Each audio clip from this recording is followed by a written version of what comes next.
coming up on episode 178 of Wheel Bearings. We're driving the 2021 Ford F-250 Platinum Diesel, 2021 Toyota Sequoia Nightshade, and the 2021 Nissan Rogue SL. We talk about the official creation of Stellantis, automaker subscription services shutting down, GM's new BrightDrop venture, and Mazda canceling the diesel you probably didn't know you could buy. After all that, we finished up with a question that sparked its own lively discussion. That's all ahead on episode 178 of Wheel Bearings.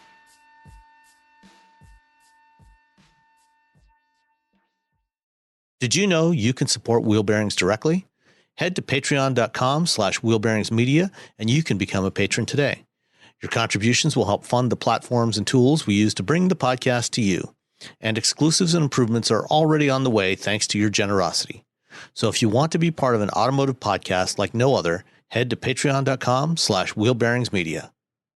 We've updated the Wheel Bearings merch store, and now there's a whole bunch of new choices, new colors, new styles, t-shirts, sweatshirts, hoodies, hats, mugs, travel mugs, stickers, aprons, tote bags, you name it. You can get your Wheel Bearings merch at shop.wheelbearings.media. Go check it out. That's shop.wheelbearings.media.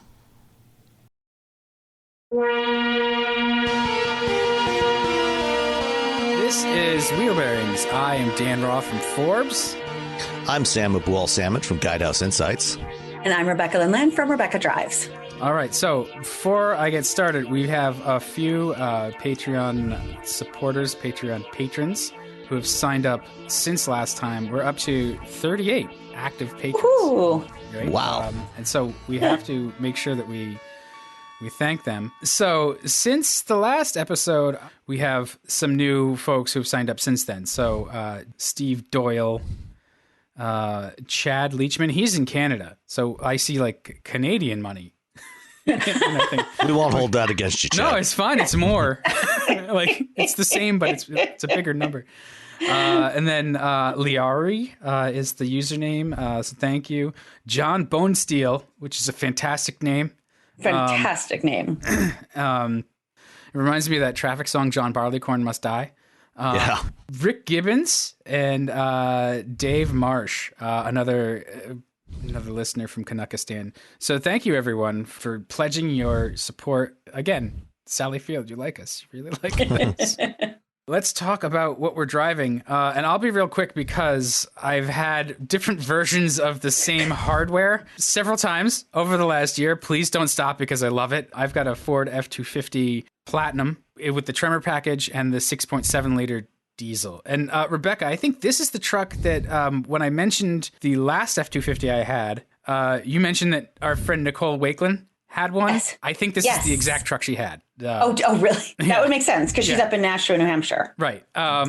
Nashua, tax-free New Hampshire. We bought a bunch of furniture from there. Live free or die. Yeah. You go to the Jordan's Furniture there. They have those little Spaceball ice creams. Anyway. Jordan's Furniture was purchased by Warren Buffett a number of years ago. Oh, that's right. That's right. Yeah. Well, and only one of the guys is still doing the commercials. Right, because the other one wanted to go to Broadway. Yeah. So good for the Tadelmans. Absolutely. It's just, again, it's a great track. I do like the contrast between that. So the last one I had was the XLT, and this one is the Platinum. And the Platinum's nice. It's got... she didn't have the diesel, actually. Oh, she didn't? Okay. No, I'm just looking at her review on RebeccaDrives.com. I don't know. I guess they've just like spat a bunch of trucks into the journalist fleet, which is fine. I find it very handy. There's lots of stuff I can do with it. I have a bunch of little stumps I need to pull, actually. Like legit, not stumps, but the footings for the deck. So I can use it as a tractor, which would be entertaining. That's what these things are built for. Yeah. Yeah. So like there's a particular technique when you're pulling footings like that. I think you have to have like something for it to like a pulley to so you can actually pull it up rather than across. Yeah, exactly. You want something for it to roll on. So either like a log or just something. So I'll have to figure that out. I'll see how suburban guy embarrassing it can be. Whatever. Make sure you take a GoPro or something out there, set it up. Oh yeah, so everybody can see. Yeah. It's always entertaining to get the big trucks in the backyard. We'll post that specifically for the patrons. Right. Here's where Dan launched a 300-pound chunk of concrete into the back window of the Ford that is not his. Just to interrupt you for a second, Nicole actually did have, it was the F-250 Tremor diesel. Yep. I think she had that before. I don't know when she had it exactly. But was it red? Are the pictures? Was it red? You know what? I don't know. She didn't take pictures of it. Oh, that's bad for SEO. You got to take pictures and put the alternate text believe me. Hey, The XLT has, it's a comfortable truck. It's a nice truck. The Platinum is mostly the same. It's a little bit more dolled up inside. It has leather seats that are quite cushy. They feel like old school Lincoln seats, like old Lincoln Town Car seats, which is not a criticism. It's quite nice in the truck. They're wide and comfortable, and I feel like I could hook 1 million pounds up to this thing and tow it across the country on the interstate, and it would be very happy doing that. And the Tremor package too makes me feel like I could drive up along the power lines. And just like, there's always that story of like, well, the power lines, the rights of way go all the way to Canada. And it's like, all right, cool. And I'm sure they do. You could go see that Patreon guy. Yeah, that's right. Go see Dave. The Super Duties, you can get those with a fifth wheel towing package, and depending on the configuration, like I think an F450 dually fifth wheel can tow about 32,000 pounds. Don't you need a CDL to tow that much? Good question. Possibly. Yeah. I don't know. I'm not sure of the licensing requirements. Or maybe you don't because the actual gross weight is not. I don't know. And then maybe it varies by. Yeah, I couldn't tell you. I think one of the most challenging parts of the F series is just the configuration. It's working your way through all the different configurations of that thing. Like, if you don't know exactly what you want, I think it could be really challenging. Yeah, well, I remember years ago. I mean, on the F-150, being told that there were about 14 million buildable combinations. That's just on the F-150, and that includes all the different color variations of interior and exterior, different trim levels, different engines and towing packages. And on the Super Duties, it's even worse because you go from 250 to 350 to 450. You've got single wheel, dual wheel. You got 3 different engine options now. It's definitely in the many millions of buildable combinations. And then you go down the rabbit hole because you're right. Like I'm looking at their website. There's the F-150 path, but then there's the F-250 path, which is the Super Duty, which is different. So you can go all the way down and build this thing and then be like, oh no, actually I need this. And then you have to start all over. It's crazy. It really is. It's it's the only part of the market that's really like the 1950s in the sense of there's just so much you can do. Yeah. And so many options and ways for you to get your truck the way you need it. And not only with like luxury and features, but also with the upfitting that's available too. You can get your truck set up for the work you need to do with it right from the dealership. And a lot of times from the factory, the way they've got accessory switches wired in and stuff like that. So again, it's just like another indication of they really know their truck customers. The trucks are clearly their profit center, and they're doing a good job at serving that market. But when you're just a simple car person with simple car tastes, it does make your head spin a little bit because of the Super Duty trucks, if it's just, if you're not doing regularly that kind of heavy duty work, but you want the heavy duty truck, like just pick one. They're all going to work, Yeah. Like, if you're towing. Well, you do. I mean, with these things, you do want to be careful about what you pick though, because, these things can get very, very expensive. Yes. And you don't want to buy more than what you actually need because you will be paying many, many thousands of dollars extra if you overbuy for your particular application. And this is something that Ford recently, Ted Canis, he was previously head of the Team Edison at Ford, and he moved over last fall to head up Ford commercial vehicle operations. And he was doing a fireside talk with Adam Jonas during, I think, the Morgan Stanley conference. And he was talking about, they were talking about the e-Transit, the electric van, and we'll talk more about electric vans later. But Ted was talking about the e-Transit and why they picked the battery size they did, 127 mile range. And he said, for commercial customers, and for Super Duty, most of the people that buy Super Duties are commercial customers, whether that's municipal fleets or utilities or, whoever else, cable companies. That's the bulk of the customers for those vehicles. And they look very carefully at what their needs are and buy basically just what they need. So if somebody doesn't need the extra capability, the extra towing or payload capability of a 350, they're going to buy a 250, not a 350, because capital costs are very important, to businesses like that.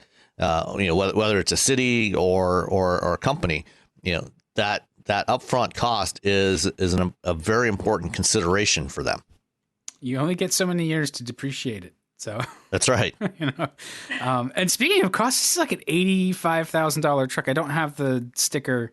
I looked for it. It didn't have a sticker in it, but it's got to be right in that range. I think if it's a similar one that Nicole tested, hers was $84,645, including almost $1,700 for destination and delivery. Yeah, and I think so. The Platinum almost seems like it's not a trim. When you try to build it, I think it's a package on top of the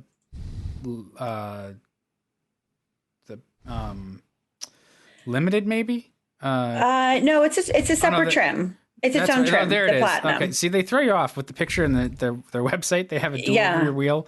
So the Platinum starts at 65, and it's above the King Ranch. Yeah, it's got a lot of stuff on it. Yeah, it does. But you're right. I think to Sam's point about. I think it's smart for people that are venturing into this space.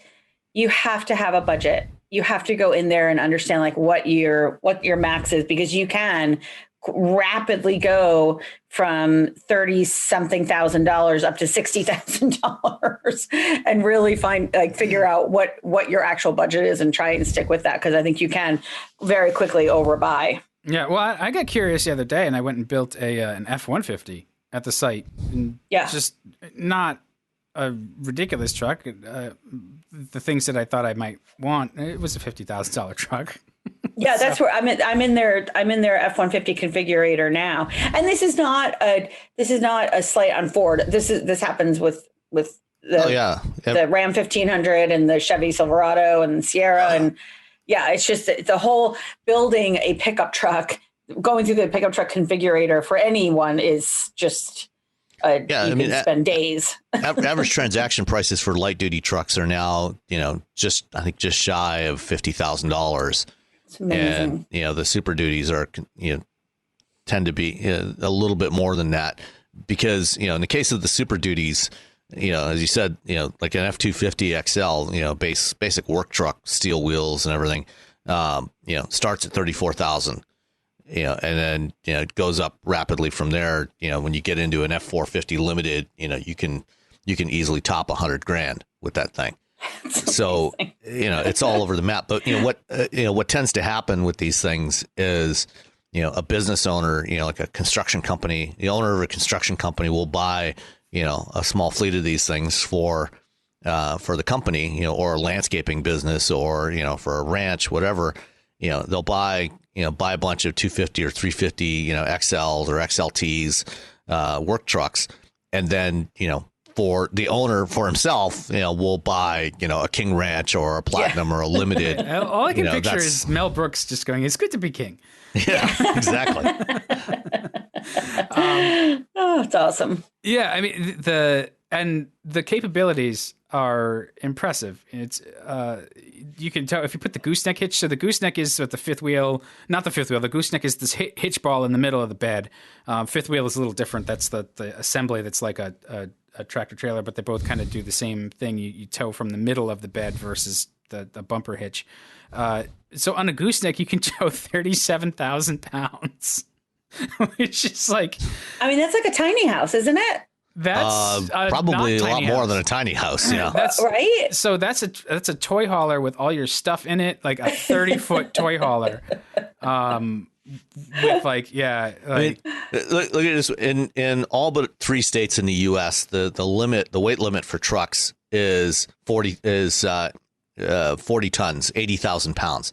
So that's for a big 18-wheeler, for a tractor trailer. Oh wow. Yeah. So you're talking about a pickup truck that can tow almost half of what the maximum weight limit is for the anywhere in the U.S. Well, and until they changed that rule in the early 80s too, it was like 60 tons. Yeah. Well, it's still 80 in Michigan.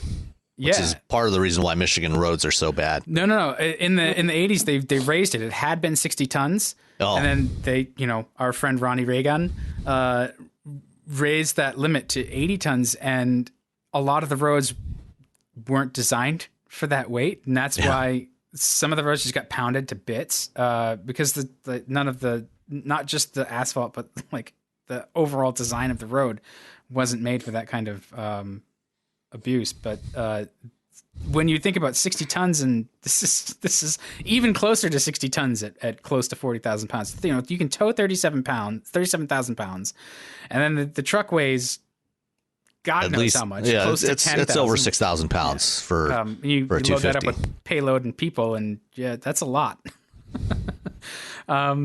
And it'll do it. So the 6.7 liter diesel is a wonderful engine. It really does. Definitely feels like there's a lot more weight on the nose of this one than with the 7.3 that we talked about last week and the week before.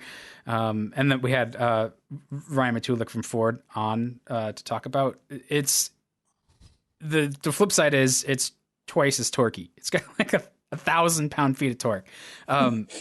So it's a really odd sensation to be in a truck that's so large, and you can basically just set the needle on the speedometer wherever you want it very quickly.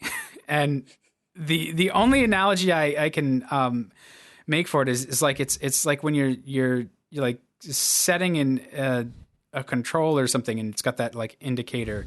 The geekiest thing I can think about is when we would set up master tapes. And you'd put audio tone on them, and you'd want the meters to just go up and stop at 0, the VU meters. And that's what it feels like. I can just press on the pedal and the needle just goes up and just stops there. That's a super geeky way to explain it, so I'm sorry, but that's all I felt like I was just doing that on the highway. And it's quick. It happens really fast. Like you can go from 50 to 70 like nothing, and it doesn't feel like you're going that quickly, but you look at how fast that needle moves. This thing is just really powerful because when it's empty, all that torque has nothing else to do. Yeah.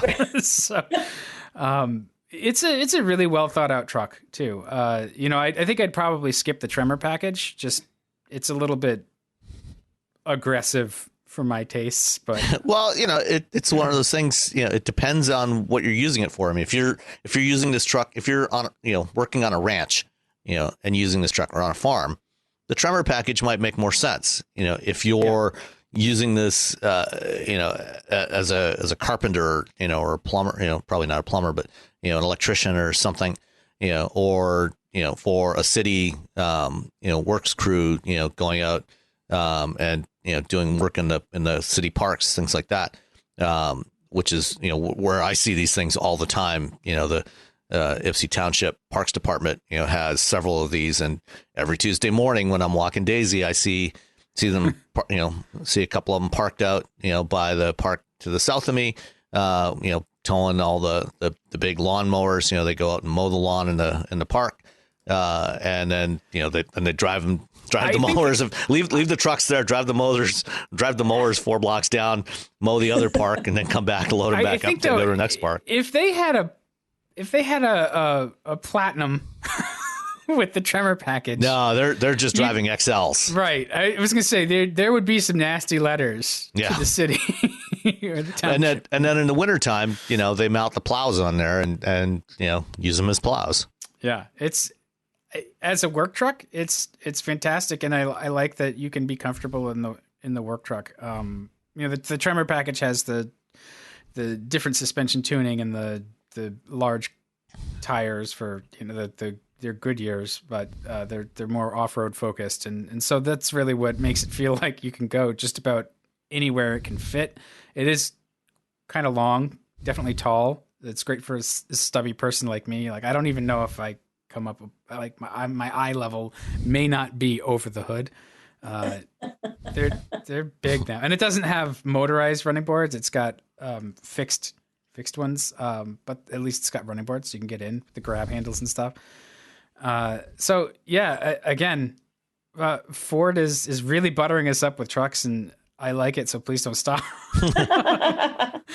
But it's honestly, even at $85,000, for the things you can do with it, if you're going to use it, it's yes, it's expensive, but it's also going to give you the work. It's like buying a really expensive tool.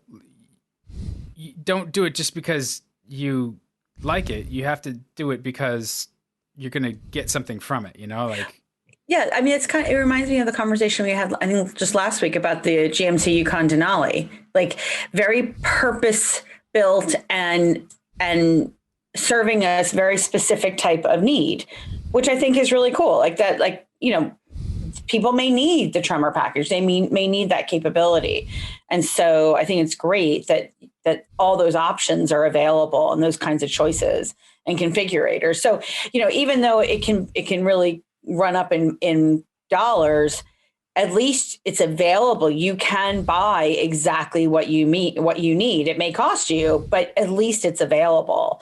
And you don't have to buy that. That's the benefit of having this super complicated, all these choices, is that if you don't need the Tremor package or something like that, you don't need to buy that. Right. Can you imagine if they did like a string diagram or something of like all the, it would look like one of those conspiracy theory movies. Yeah, exactly. We will find the serial killer in the midst of that's not right. All right. So that's until I tow something or yank out those footings, I can't comment so much about how hard it works. I'll see what I can do to get out there if the ground's not frozen, because it's been kind of mild lately. So we'll see. I may have some injuries to report next week. In the meantime, hopefully not.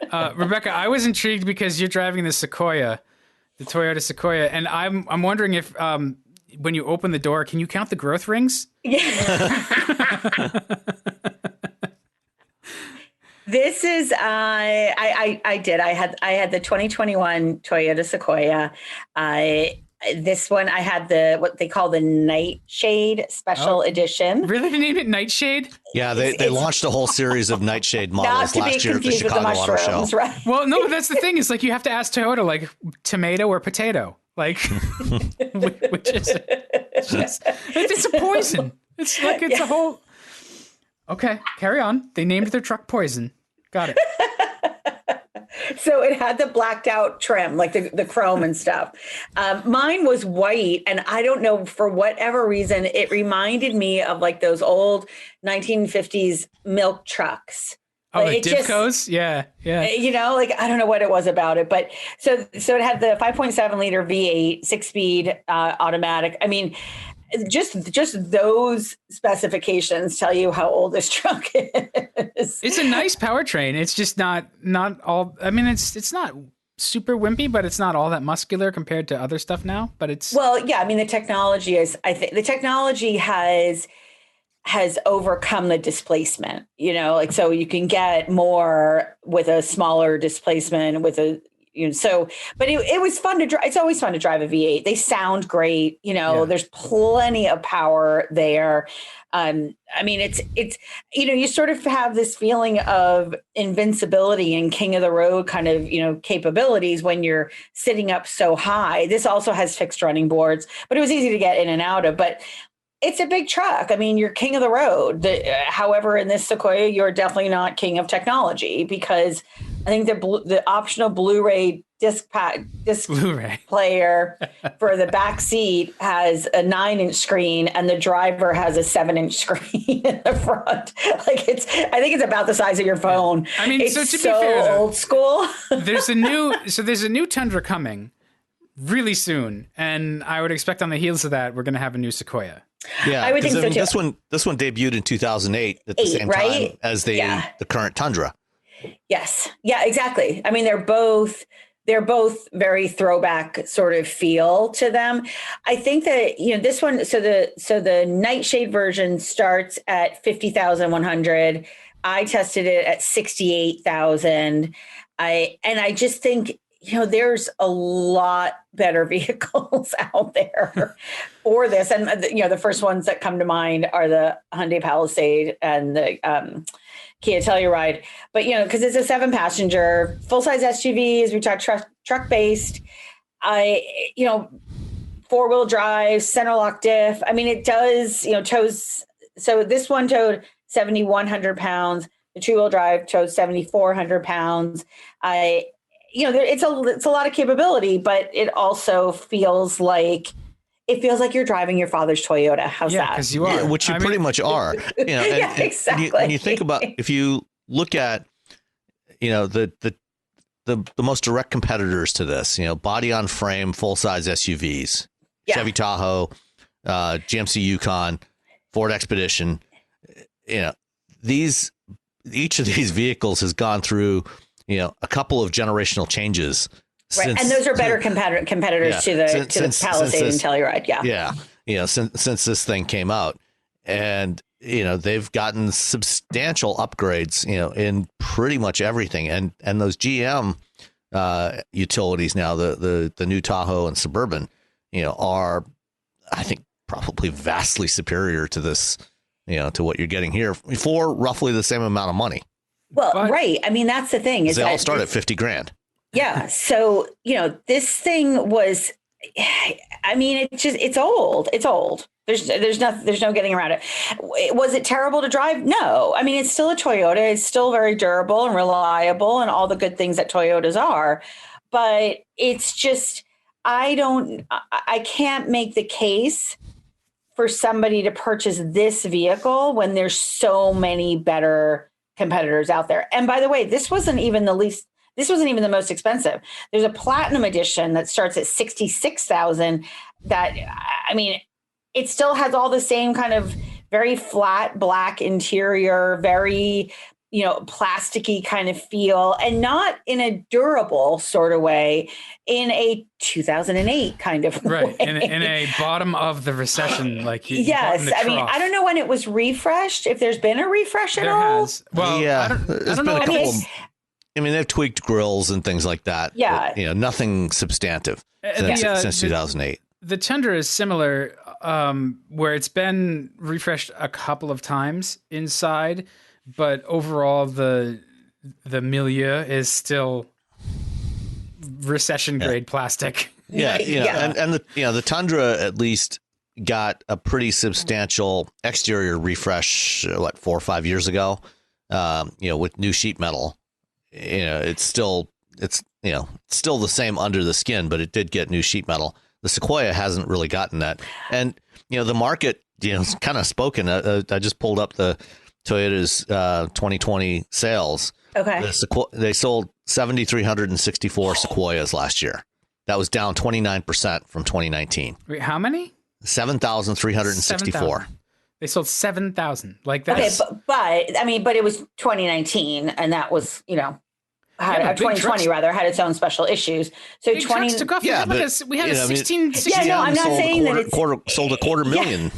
Yeah. No, for sure. But it's. I mean, I think that, and that's why, like, when it showed up, especially with the blackout thing where there's no chrome or anything, just the bumper looked really old. Like everything looked. The whole vehicle looks dated. It's fascinating. I can't wait for the upgrade or for the redesign, because it deserves it. I think it's still, it's a good, capable vehicle, but it's just been far surpassed by others. You know, it has all the typical Android Auto, Apple CarPlay. That actually worked out pretty well. I think, you know, I actually had this a few weeks ago. I kind of jumped over it because I wanted to talk about the Kia K5 last week. So I had this a couple weeks ago, and you know, it's one of those, like, I had to look back at the pictures and be like, oh yeah, okay, now I remember driving this thing around. I mean, it's one of those things, like, it's not a bad vehicle, and I think probably those 7,000 that they sold on merit. You know, Toyota has really loyal truck buyers, and they have that sterling reputation, not the reputation that Sterling had, but a sterling in a good sense. Well, and the other thing is it doesn't have the power lift gate, which in today's world is, I mean, luckily that the handle like hung down like 3 inches because I was on my tip. Well, yeah, especially for, you know, for full size body on frame utility, that's important, you know, because if you're not 6 feet tall, you know, grabbing that tailgate to pull it down, it can be a real pain in the ass. Yeah. And it's heavy, and, you know, so it is what it is. I mean, I think it's, you know, hopefully the redesign will be significantly better, and we'll see one soon, and it will have all these improvements. And it, you know, that redesign, you know, when it does arrive, is going to be coming into a market with still more aggressive competition, because Jeep is launching the Wagoneer and Grand Wagoneer later this year, which I actually saw one in camo yesterday when I was out driving the Kia K5. Saw one on the highway, and that it looks exactly like the concept Grand Wagoneer we saw last fall. I have to make a correction. I'm sorry. I just noticed in my picture, this does actually have an electronic liftgate thing. Okay. It just was hard to find. I didn't see it, and so I did end up pulling down, but so I apologize. So so the Grand Wagoneer looked great on the road. Yeah, I mean, you know, this one, you know, still had the swirl wrap on there, but you know, I snapped a couple photos with my phone, you know, as I was driving past it, and you know, it looks the design is exactly what we saw on the Grand Wagoneer concept, cool. You know, and based on the you know, what we saw of the Grand Cherokee that was revealed last week, you know, presumably the interior of the Grand Wagoneer is going to stay pretty close to the concept. I don't expect it to change, to have any substantive changes to the interior from the concept. So, you know, that's going to be a really important, you know, another really important competitor here. It's going to be really hard. You know, Toyota is going to have to do something really special with the Sequoia to gain any significant traction in that full size body on frame utility market. Yeah, they are. I mean, even, you know, it's kind of silly things, but like the sunroof was super small on it, you know, stuff like that again, like all of this has been surpassed. And, you know, it's, even if you're late to the party, if you've got the best dress on, that's what everyone notices. And so that's the thing, is they are going to have to go above and beyond because they're so late. They're coming in so late to this where everything has already been refreshed and redesigned, that it'll be really interesting to see how the new ones do, if they can gain traction, which always sounds like a bad pun. But, you know, but it's true. I'm surprised we had, I think the last thing I heard was like we had a 16.5 million seasonally adjusted sales rate this year, which is bonkers to me, given that we were shut down for a big portion of it. Yeah. So there's a lot of pent up demand. So that bodes well for, even with more competition coming into the market. I think you'll see that there's enough demand to sustain them all. Some brands might lose some, you know, there'll be folks who want to try the Wagoneer. If they do refresh the Sequoia very soon, I think there's going to be, they'll see a bump in sales because it'll be new. It will be comprehensively redone. It's quite old. There are kids that, like 2008, my gosh, there's just kids that have gone through like the entirety of their schooling while that thing's been out.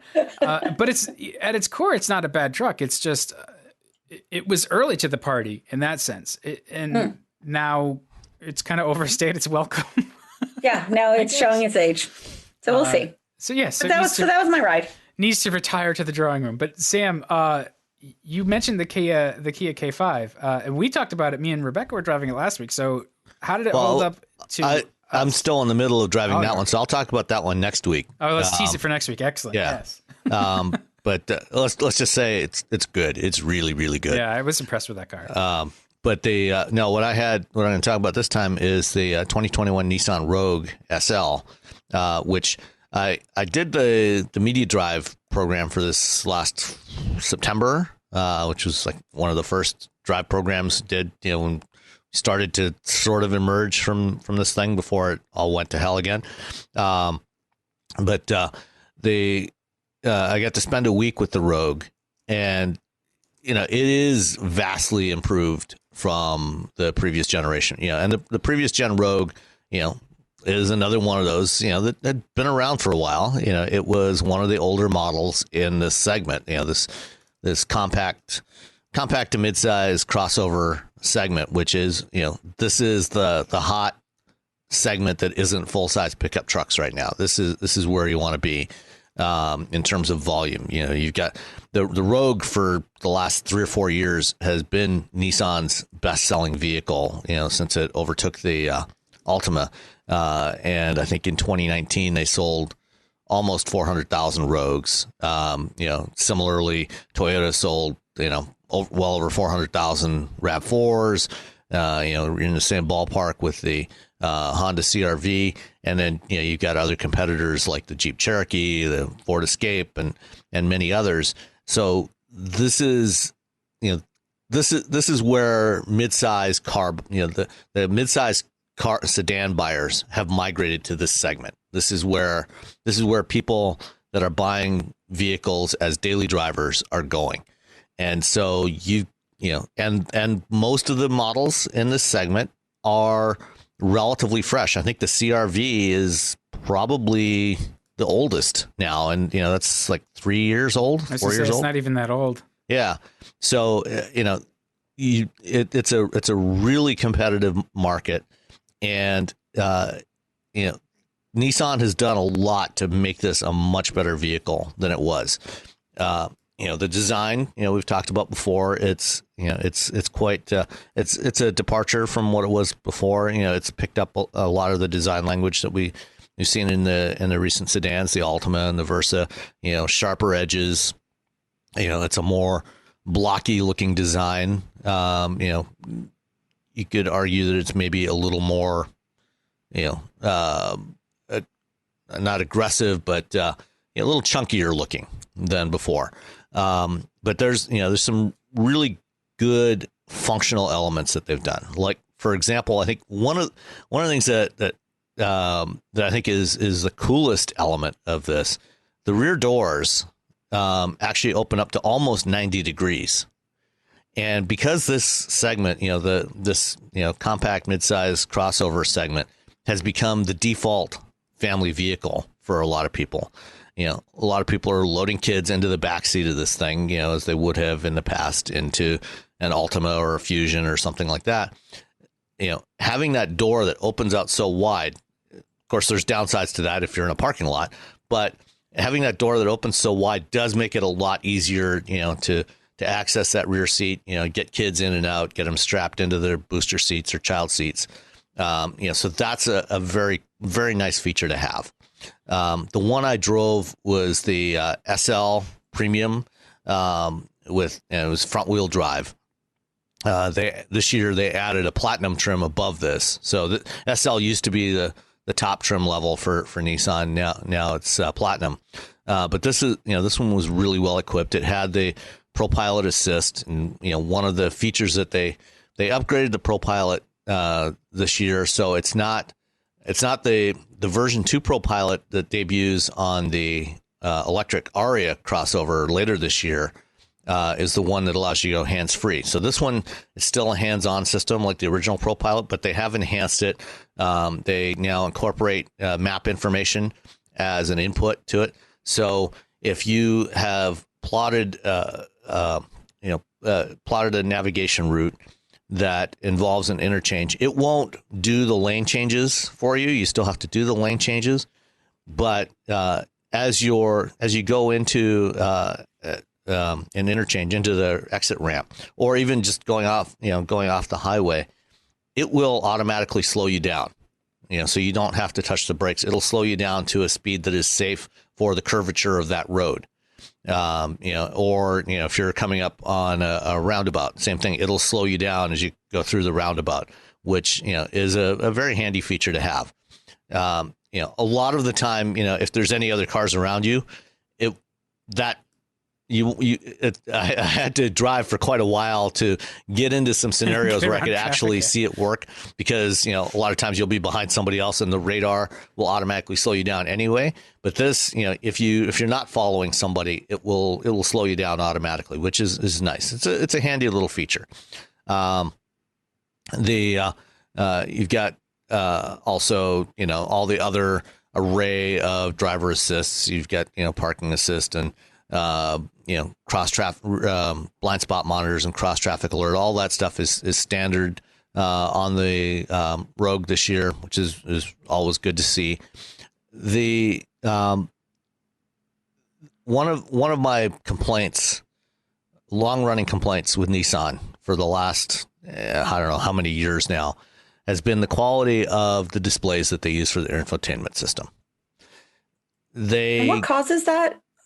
Well, there's different. The supplier, or is it the cost? Yeah, it's the supplier and the technology that they choose. There's different types of LCD displays, and I don't know exactly which one this is, but Nissan has typically chosen LCD displays that tend to be dimmer than other manufacturers.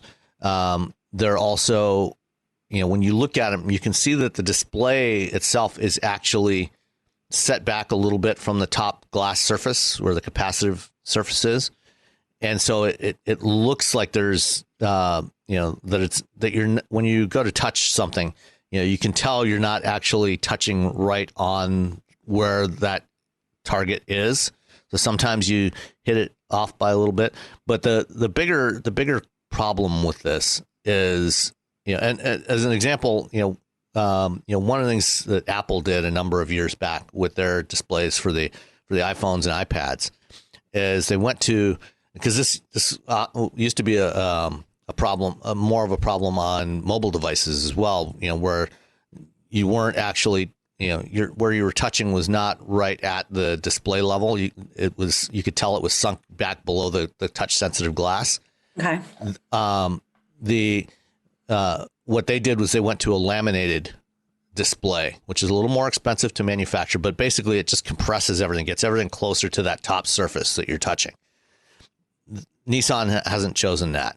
But the other thing is, their displays are, tend to be dimmer and low contrast. And depending on the type of display technology that you use, there's, polarized sunglasses are a problem. And I've complained about this many, many times over the years. And most manufacturers, are choosing display technologies now that work fine. That K5, Hyundai vehicles are among the best. They have even for, mainstream, relatively inexpensive vehicles, they choose displays that work really well and don't give you any distortion. The display in this Rogue was one of the worst I've seen since probably when I had the Toyota Prius Prime a couple of years ago. When I put on my polarized sunglasses, the screen looked all blotchy. It looked kind of like, if you have a piece of paper and you spill a cup of tea or a cup of coffee and you wipe it down, when it dries and you see those brown blotches on it. That's what the screen looked like through polarized sunglasses. Wow. It was bad. How much more would a higher quality screen be? $5? Like, what are we talking? Like $10? Given 50 cents? Given that Hyundai and Kia, put really good screens in cars like the Venue, or the Kia Rio, right? $20,000, $22,000 cars. Yeah, I can't imagine that it would be that much, that much more. That's going to eat that much. Yes, over 400,000 units a year, it's going to add up. But But increase the price $10. Yeah, I mean, that's the thing, right? I'd pay an extra $20 to have a better screen. It's not that the screen is going to add costs; it's that you have to take that extra cost from somewhere else. And so, not every car comes with like Pro Pilot Assist or the safety and the active safety features that the Rogue does. So. It's what? I'd give up the Pro Pilot Assist for a better screen. I know. But that's why my question is like, is there a material cost increase that would need to be factored in? Because obviously it's always a push pull, you know. And so we've talked about this before. That there's always there's a budget for everything in the vehicle. Whether it's a cost budget or weight budget or performance, power. Right. Yeah, it's like a robbing Peter to pay Paul situation, I think, at this point. But again, the thing is, though, that the technology in a vehicle is often the purchase decider. Mm-hmm. And so, maybe not do this super fancy stitching that I'm looking at on the seats and get a better screen. I mean, when what are you really going to be doing? Is somebody going to buy this car because they like the stitching on the screen, or are they not going to buy it because of that? Because the stitching on the seats, or they're not going to buy it because of the screen, what they don't like on I think in the screen. For me, it's one of those, it's an all encompassing thing. Yes, they'll buy it or not buy it because of all of that stuff. Yeah, that's true. But, as cars become, in many ways more and more generic and there's less differentiation, things like, the driver assist features, those are becoming standard across the board. Everybody's got to have them. The market is becoming more competitive. You've got new players coming into the market with all these EV startups, and you've got the traditional players, and the market is largely saturated and not really growing that much anyway. A lot of it comes down to user experience. It does. And this is better than any of us, Rebecca. The user experience aspect of it. If you get in the car and you put on your sunglasses and the screen looks like a blotchy mess, that's a terrible user experience. Well, and that's going to happen on the test. If you're test driving it correctly, that's going to happen on the test drive. Mm-hmm. That's the thing, is that this isn't something that shows up a little while later. This is something, having a poor quality screen, and not even in comparison. If this is what's happening when you are in the vehicle, they're not even thinking, well, the Hyundai Venue is better. No, they're thinking this is a bad experience just in isolation. Yeah. And that's the thing. How is the gear shifter with that floating console situation?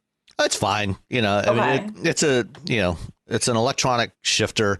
It returns back to center. It's kind of like, it's not that different from what you'll find on a lot of hybrids and EVs, where you push it forward for reverse, you pull it back for drive, and press the button for park. I'm fine with that. That was not a complaint for me. And unlike, for example, complained about this on the Volvo plug-in hybrids, they have something that functionally is not that different from this, where it's just kind of like a little toggle. It's still an electronic shifter. But, on the Volvos, you have to go from park or neutral to reverse or drive, you have to do it twice, because if you go from park and you push it forward once, you're not getting reverse, you're getting neutral. And then the car starts rolling if you take your foot off the brake. Similarly for drive, this one, it does, one time forward for reverse, pull it back for drive. That's good. No issues there. And really, the rest of the interior of the vehicle, I had no real complaints with.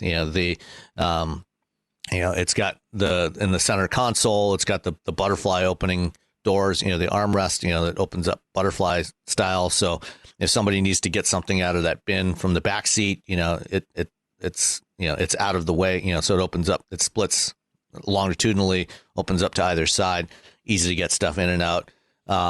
So that's, I think, they've generally done a really good job. This one has, the SL, the the other models have a dual zone climate control. SL has a tri-zone, so rear seat passengers can select their own temperature. It does have hands-free power liftgate, so you can kick your foot under the rear bumper and open up the liftgate if your hands are full and, putting some groceries in there. It generally rides and handles reasonably well. It's got that cool two-tone roof too. I love the color. I love the color selections. Yeah, it does have a two-tone roof option. There's only one engine option right now, which is the 2.5 liter 4-cylinder, naturally aspirated 4-cylinder with a CVT. Nissan, generally does better with CVTs than most manufacturers. So, not any real complaints there. Although I would have preferred to see them offer some sort of electrification option, which apparently they are working on. And actually, as we talk right now, just the other day, I saw a report from Autocar about the Nissan Qashqai in Europe. It's been spotted testing in Europe. It's coming out later in the year. The Qashqai is what's badged here as the Rogue Sport. Which will also presumably be replaced at some point in the next year or so, and for the version that they're selling in Europe, at least as the Qashqai, it's going to be offered with a 4-cylinder with a mild hybrid or Nissan's e-Power system, which is their series hybrid system, which is has a gas engine that only drives a generator, and then the thing is electric drive.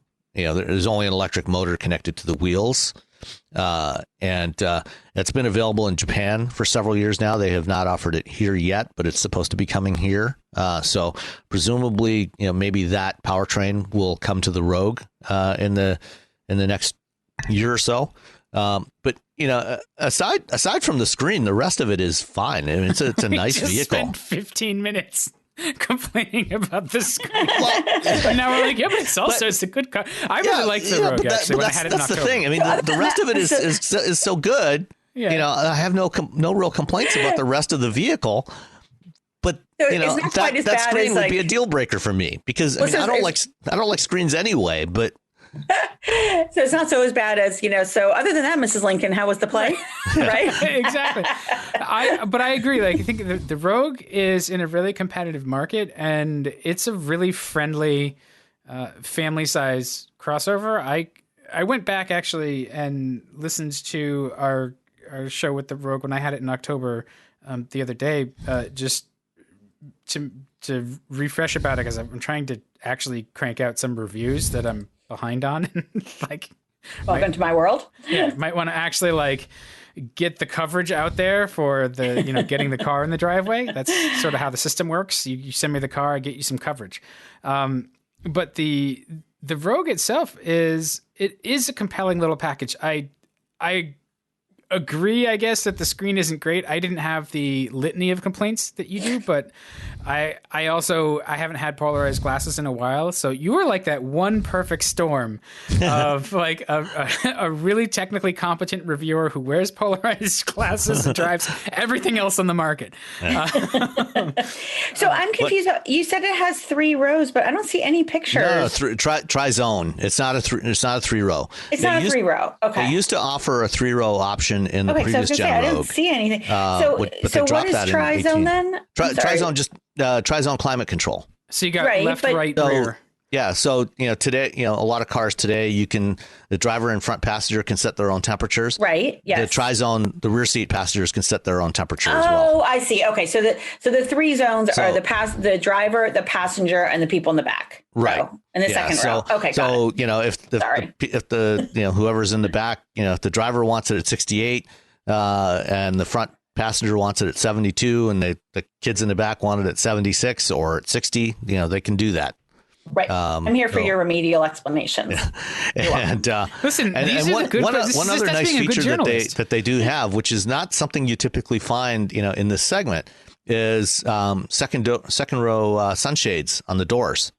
And if you've had kids, Dan, this probably, when you've got kids in the back seat, on a sunny day, I know, when our kids were young, we used to have sunshades that you would suction cup on the windows there, to block those. some of the, so they could still see out, but it would block some of the it's a mesh, like a mesh. like a mesh. Yeah. And this is actually standard on the SL, the Rogue SL is second row sunshades. They drop down into the doors, you lift them up, hook them on the top of the windows, and, they can stay there. And the way that they're hooked up, you can actually leave them connected and lower the windows. So if you want fresh air, but you still want the shade, you can have that combination, which that's is nice. Yeah, it's a really nice feature. So a lot of really thoughtful things that they've done in here. Someone at Nissan, please find a different supplier for your displays. And the base price for the Rogue SL front wheel drive, $32,000. As built with delivery charge, this one was $35,195.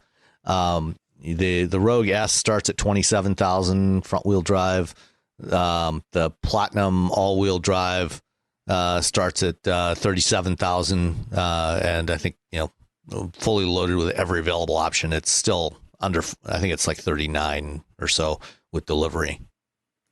Yeah, it's a good package at a good price. I liked driving it. I thought it drove well. It was quiet and soothing to drive. I think it was one of my comments was as a family car driver, sometimes you just want a little peace. Yeah. And, it provides that. It's easy to drive. It has those safety features. So, in a tough market, it has some high points to compete on. So if you don't drive polarized if you don't drive with polarized sunglasses, it's fine. It's absolutely, you should it's drive absolutely with competitive because polarized sunglasses are the best. There's there's nothing about it that's a real breakout from the segment, but it is really good at, everything else it's got to do. It's just, if you do wear polarized sunglasses, that's it. Polarized sunglass buyers need to drive something else. Yeah.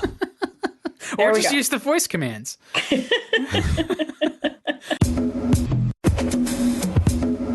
At Arizona State University, we're bringing world-class education from our globally acclaimed faculty to you. Ranked #1 in innovation for 10 consecutive years and #2 among public universities for employability, ASU isn't just ahead of the curve. It's creating new paths to success. Earn your degree from the nation's most innovative university. Online, that's a degree better. Explore more than 300 undergraduate, graduate, and certificate programs at asuonline.asu.edu. Sam, you pointed this out, is that Stellantis, the deal has finally been finalized, and their stock ticker symbol is STLA, which is really, really close to another TSLA. company. Right. That was the tweet of the year so far. That was so funny.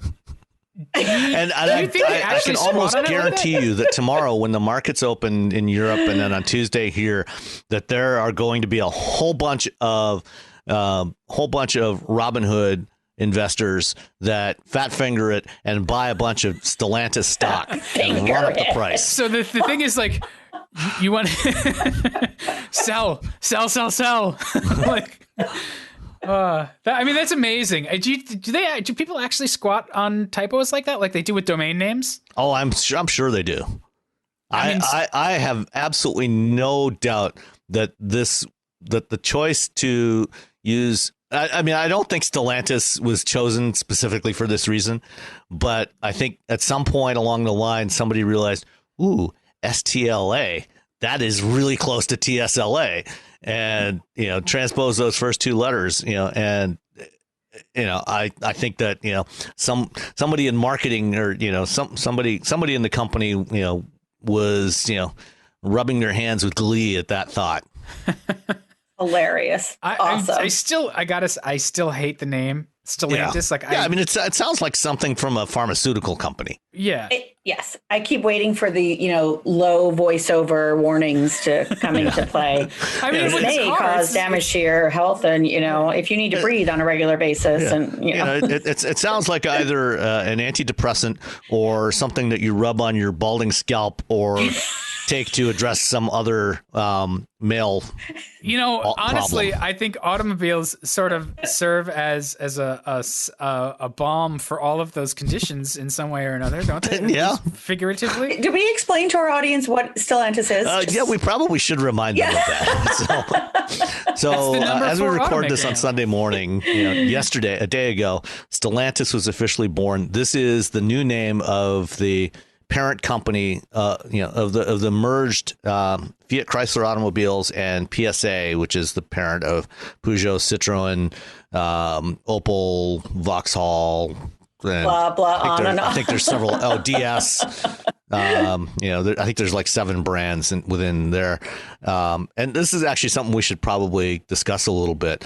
So PSA and FCA merged; they are now Stellantis. Between them, they have 14 different brands globally.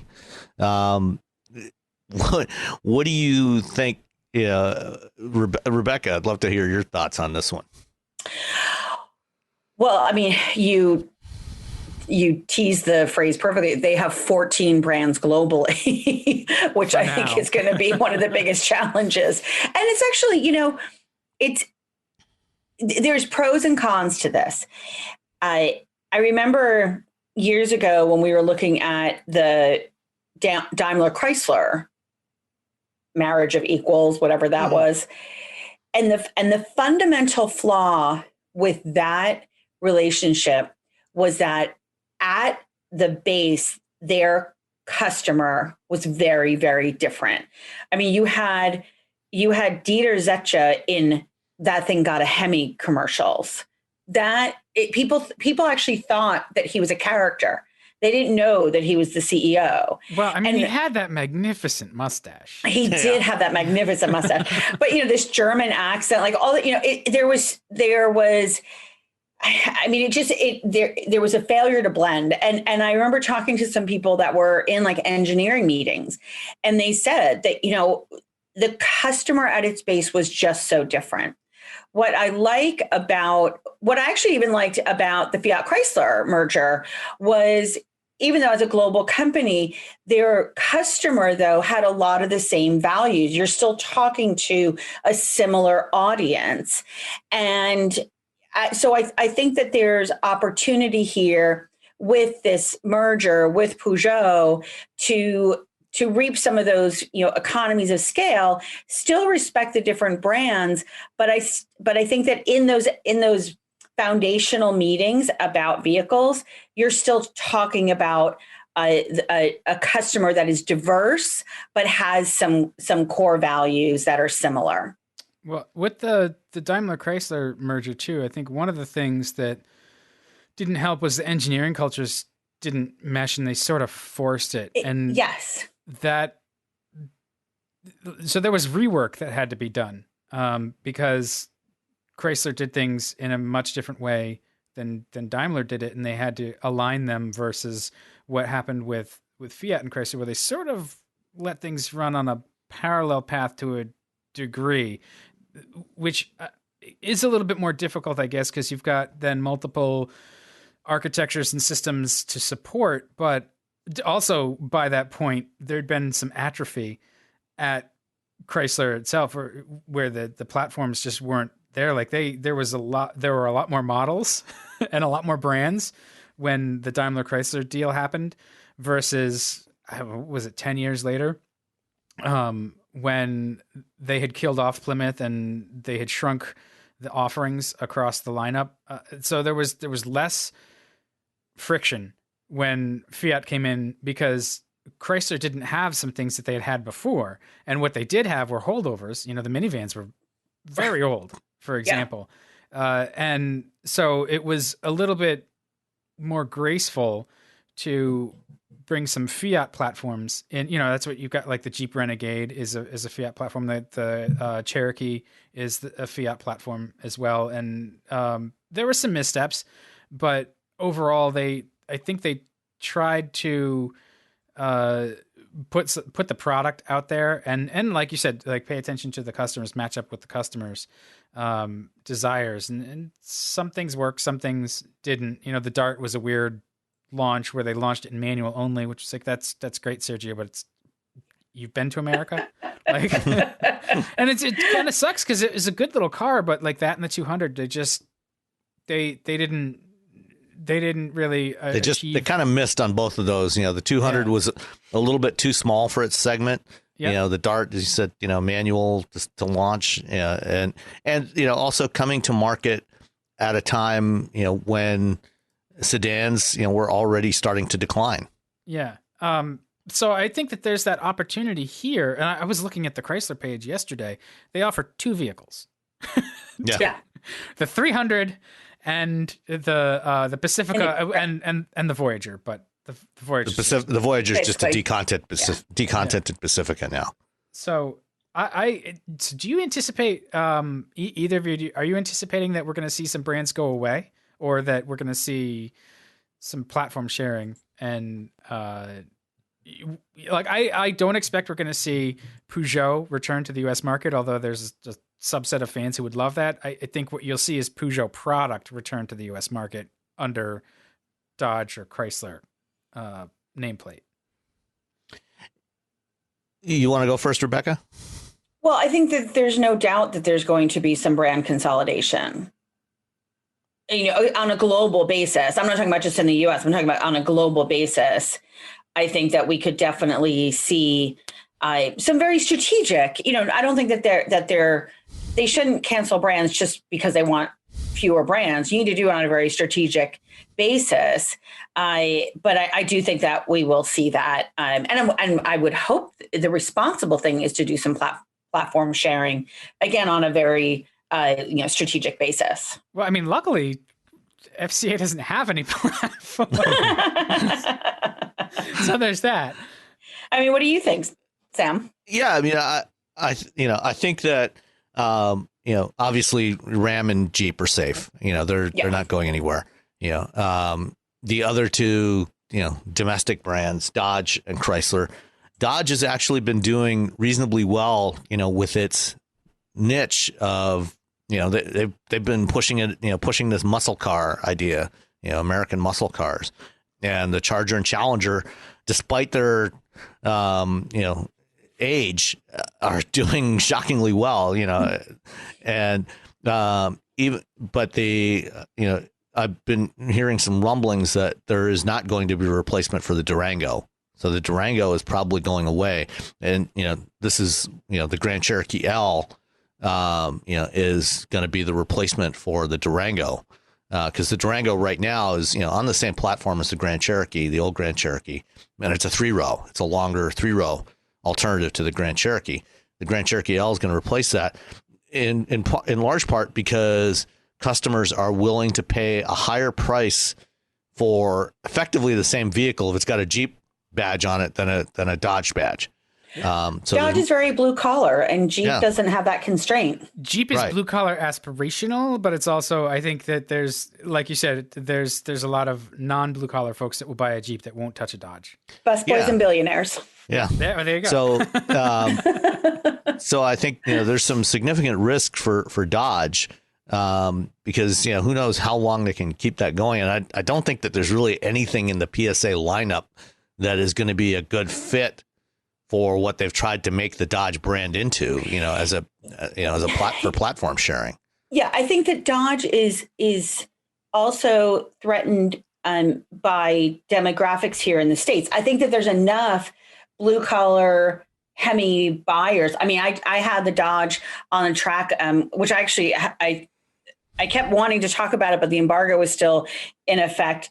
But now it's lifted. But that the Dodge Charger was a riot. It was the Hellcat version. I mean, I think that first of all, from a profit standpoint, I think that there's enough buyers right now to keep that extreme Dodge identity going. But what does that group look like in 10 or 15 years from now? Or even 5-7 years from now? Well, I was giving them the benefit of the doubt, thinking that maybe they're in their 50s and 40s and 50s. But yeah, for sure. I mean, 5 years from now, it could be a very different market as well. So I think that I haven't looked at the demographics of who's buying those vehicles.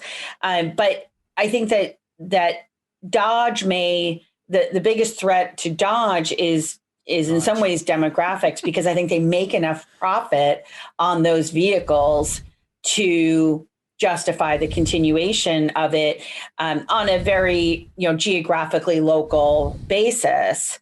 But as we move I don't expect them to announce next week that they're going to shut down Dodge. Yeah, no. But I think 5 years from now, I think that unless they figure out a new path for Dodge, and maybe that's, I saw somebody write, I can't remember who it was now. Maybe it was Lisa Priddle, or some, the idea, transforming Dodge, into a next generation muscle car brand, an electric, or at least hybrid muscle car brand.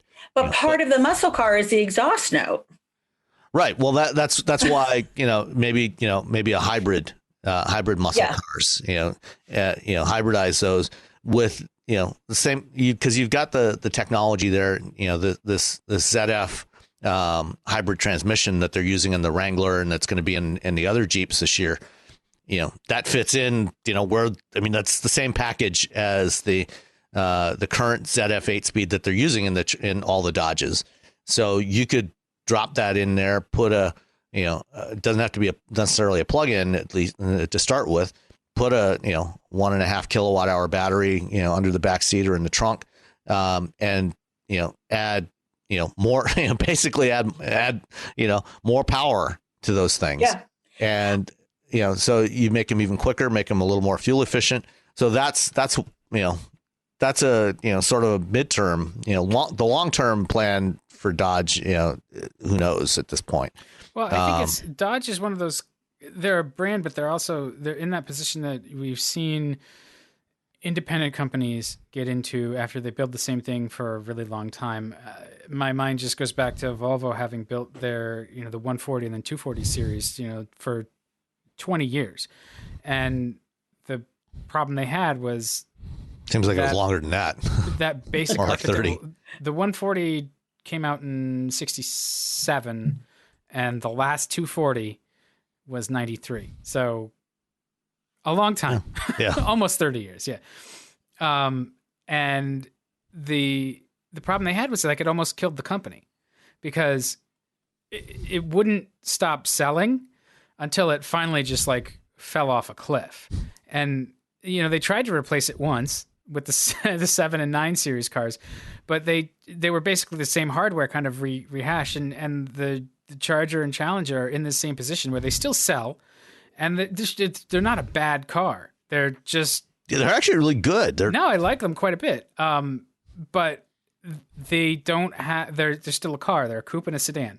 So the market is leaving those. They're even among the Chrysler brand portfolio, right? They're moving to Jeep because of the crossovers, or they're moving out or to Ram for the trucks. So there's nowhere for a buyer to go there. And they kind of, the Durango is there. So the Durango Hellcat, which I drove as well. So sure. It is there. I think that they're leaving for other, yeah, go ahead. Yeah, they're leaving for other pastures, and they killed the Journey. So they had the Journey for a while, which was, as whatever you want to say about it, it was, priced well, and it offered a lot of utility, and it was a good deal. But it was also really old and based on Mitsubishi parts. So they need to basically have their 850 moment where they come out with something that's just so good and so impressive that it gets a lot of attention, and it conquests a lot of buyers. And this is a really hard market to do that. It's not 1993 anymore. And I don't know that that's even something they want to do. So it may make more sense for them to just shut it down. But from a profitability standpoint, I think there's potentially other brands on a corporate basis that they could kill off or try and merge, like a brand like Vauxhall, right? To merge, it's a very British centric brand. Yeah, all Vauxhall is an Opel with the steering wheel on the right-hand side. Exactly, right. And so, there's opportunity for them to eliminate other brands. Because look at Fiat is Alfa Romeo, like the Maserati. There's other, there's the brands, the breadth of brands is really stunning. And so But I think that we always have to think about these things on a global basis and on profitability standpoint. Sure. Yeah, I was being very provincial with Dodge. Dodge doesn't really Well, and, I think almost certainly we will not now see the reintroduction of Peugeot into the U.S. market. They hired, PSA hired Larry Dominique, the former COO, I think, of Nissan a few years ago, to reestablish PSA North America and with the goal of bringing Peugeot back to the North American market by 2025. I don't know that there's a place for Peugeot or Citroën in the North American market, right now. Again, going back to what I said, it's a saturated market with more brands coming in, and there's probably, there are some people that still have a soft spot in their heart for Peugeot and for Citroën. But whether there's enough to justify bringing one or two more brands into the U.S. market, you can have a soft spot, but that's multi-billion-dollar. Yeah, look at Fiat. It's an enthusiast group. Yeah.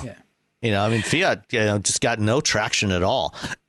Interestingly, Alfa Romeo actually, even in a down market in 2020, Alfa Romeo U.S. sales were actually up 2% last year. Well, their the Alfa cars are so much fun, and I actually prefer them over Maserati even. Well, yeah, I wouldn't touch a Maserati with a stick. But the Alfa also has some crossovers, so that helps them. Yeah. At least one. Yeah. Well, and there's another one coming. Well, and the styling of them, it's beautiful. The performance is beautiful. And it's they're great to drive. Exactly. It's sex on a stick. So I think, they are. It's, okay. So, not touching that. What kind of state fair do you get that at?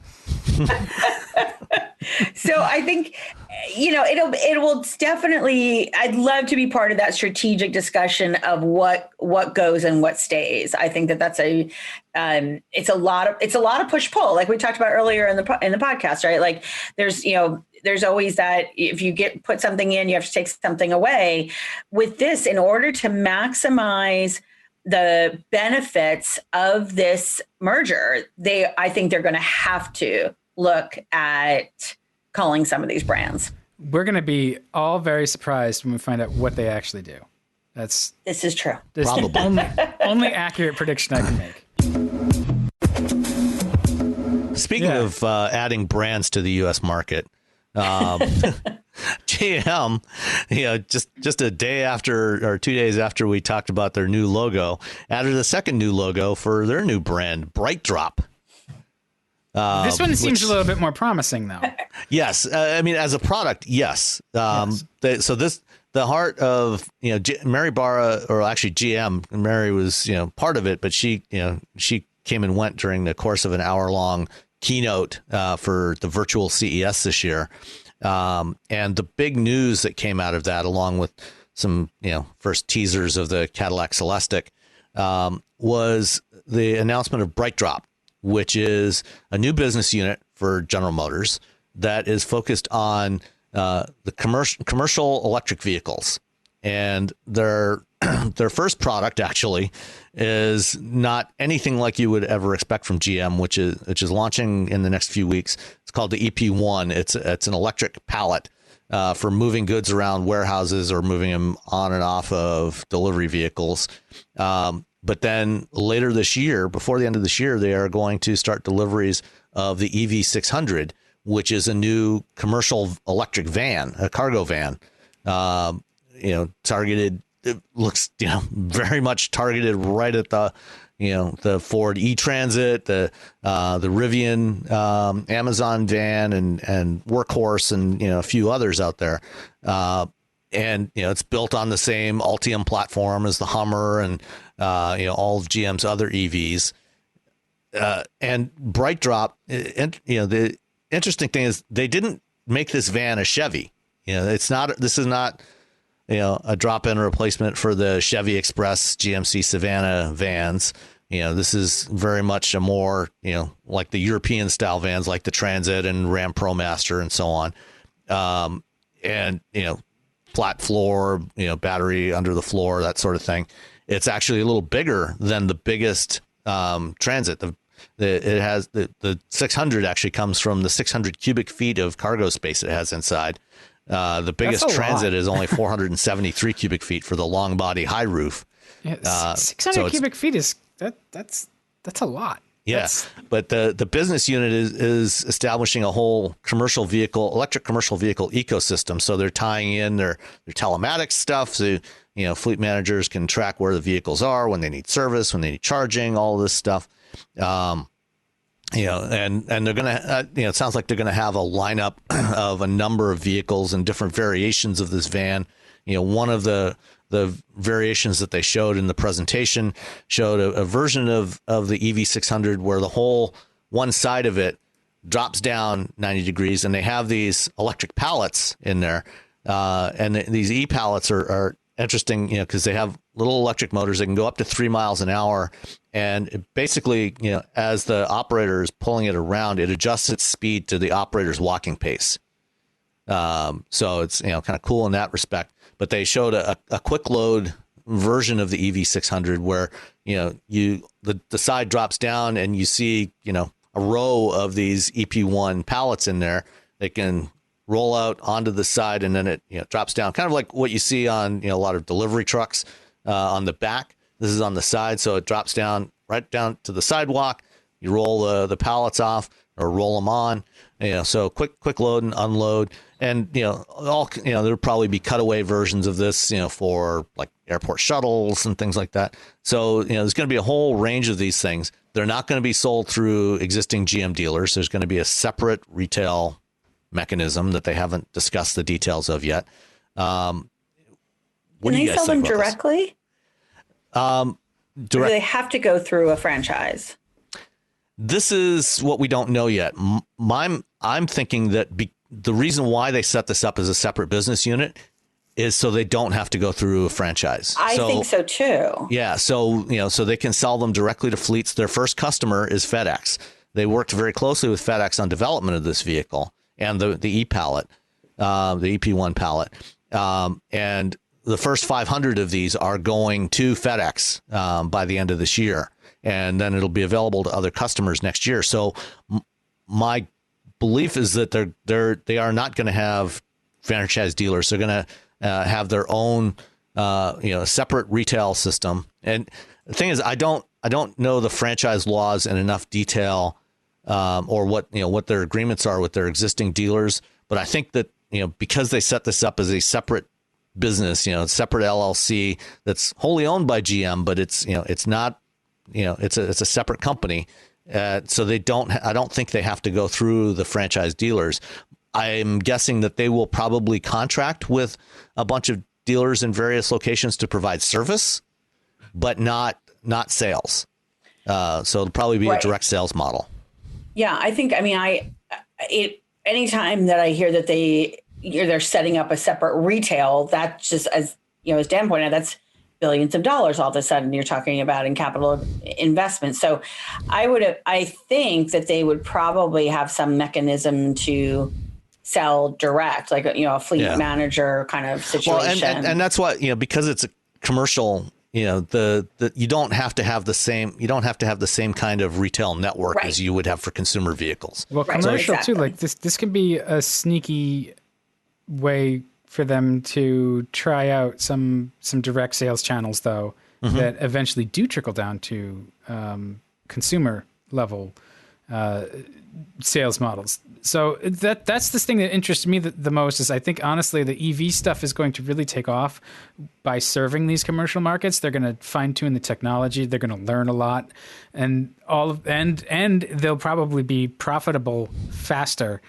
by serving an industry that can adopt this stuff on the pure practicality of the business decisions versus the emotional play of a consumer car purchase. And then that's going to inform what they do in 5 years with really transitioning their consumer business to EV, because that seems to be where it's going. So yeah, and the thing is with EVs, one of the concerns for dealerships is that they often require less service. And so, but if you're now replacing, if you recruit some of these dealers to service these vans, that could be a nice revenue stream to replace any lost retail service revenue. Yeah, and the reality is that most dealers don't sell very many commercial vehicles anyway. Right. So, it's not on the sales side. It's probably not going to be a huge hit to most of them. There will be some, in some locations that probably do a fair bit of commercial vehicle sales, but for most dealers, it won't matter. Right. And, if they can pick up a few extra bucks, providing service for these vehicles, for the fleets when needed, and in many cases, especially a lot of the larger fleet operators, like a FedEx or UPS or whoever, they are doing their own, they have their own internal service operations anyway. So they'll take care of maintenance themselves. For sure. And but smaller companies may not be able to do that. Right.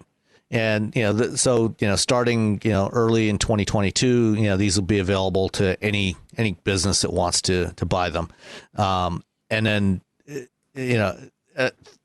I talked earlier about, how companies, the cost is a much bigger consideration than it is for consumers, and while the capital cost of buying vehicles is an important consideration, operating cost is also a much bigger component, especially for these larger vehicles, because, when I had the Transit a few weeks ago, I talked about how, I got like 13 miles per gallon, and for an urban delivery vehicle, 13 miles per gallon, that adds up to a lot of gallons a year, a lot of dollars.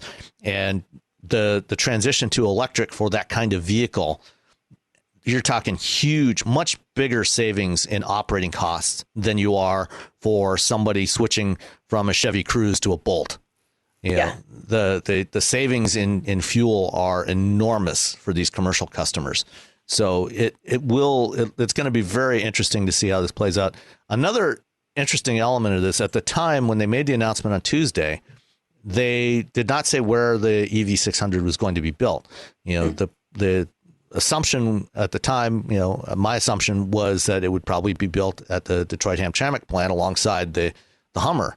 But it's not. They announced yesterday that they're going to build it at their plant in Ingersoll, Ontario, which started its life in '89, I think, as a joint venture with Suzuki, where they built the Geo Tracker and some Suzuki small crossovers.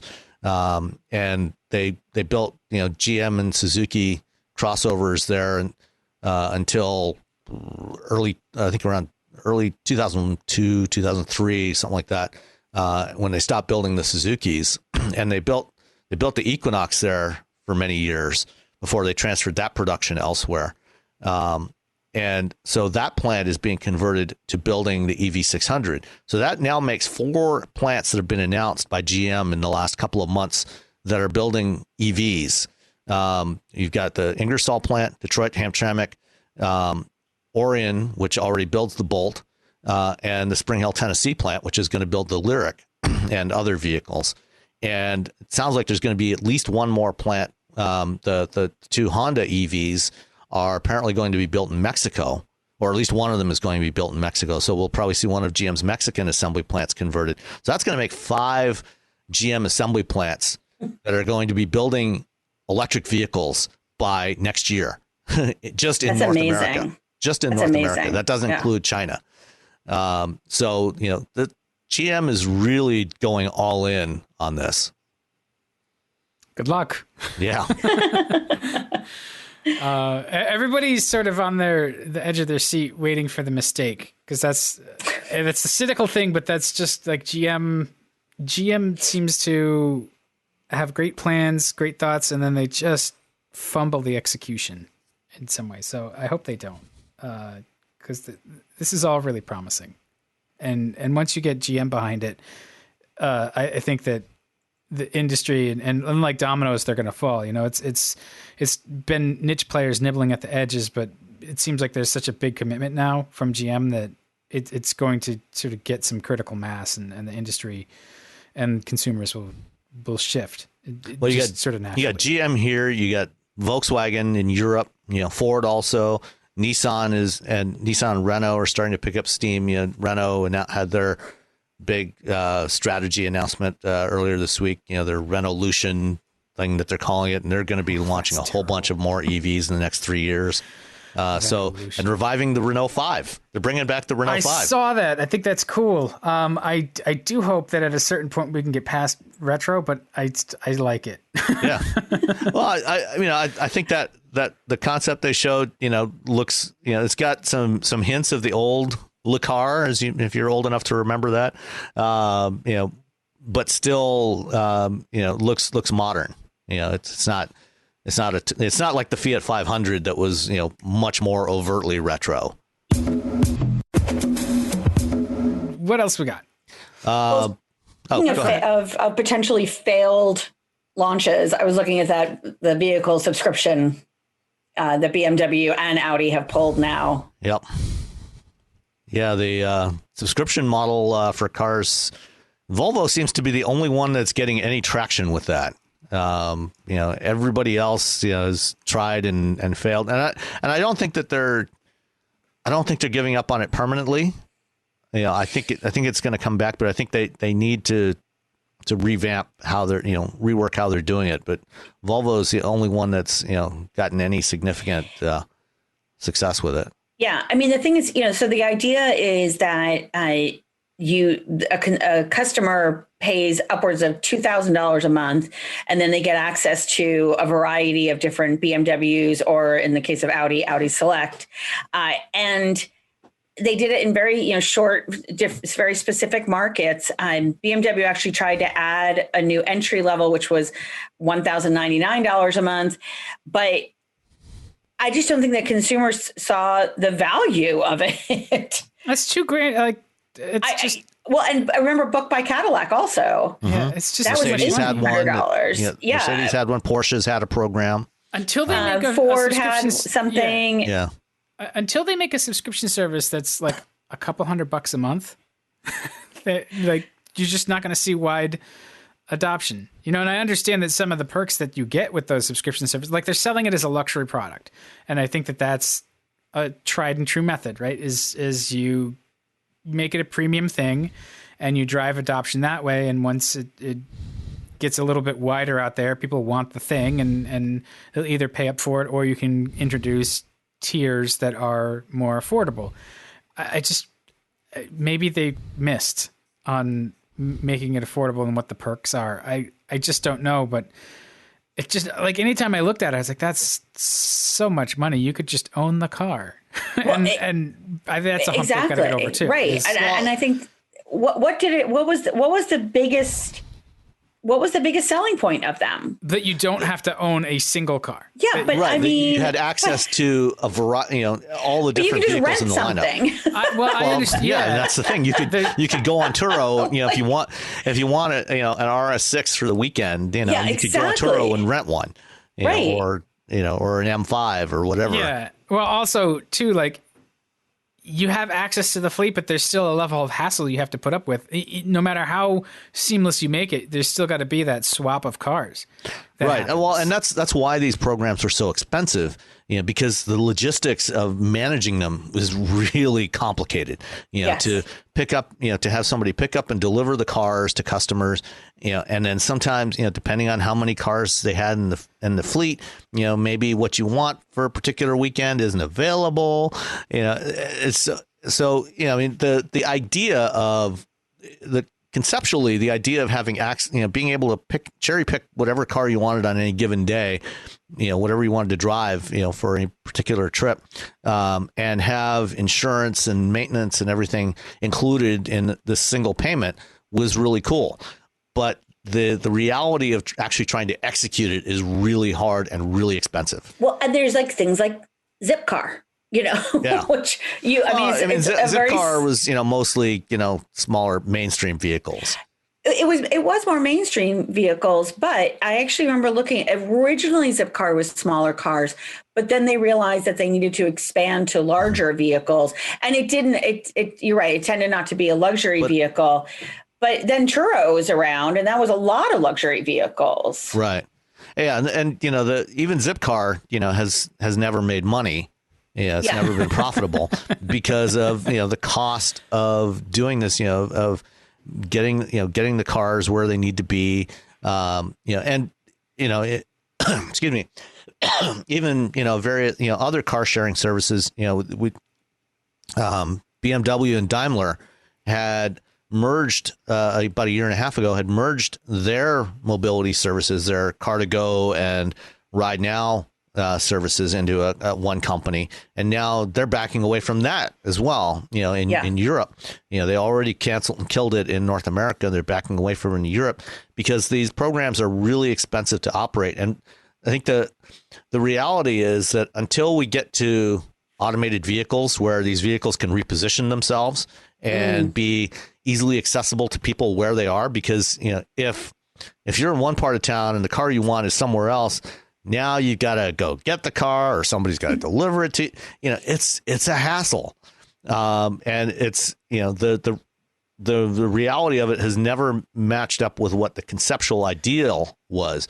But if you can, once you get to autonomous cars where they can come to you when you want it, now it can start to maybe make a little sense. That's never going to happen. You still have to lower the cost, though. Right, and that's so far out into the future that it's not. You can't sustain these existing programs today, and especially in 2020, 2021, when you also now you have to add in the costs. It's one thing. They'd always have to clean the cars and everything. When they picked them up and before they delivered them to another customer. Now it becomes even more complicated, the cleaning of cars. So, I think, the only one that's really gotten much of a hold in the market is Care by Volvo.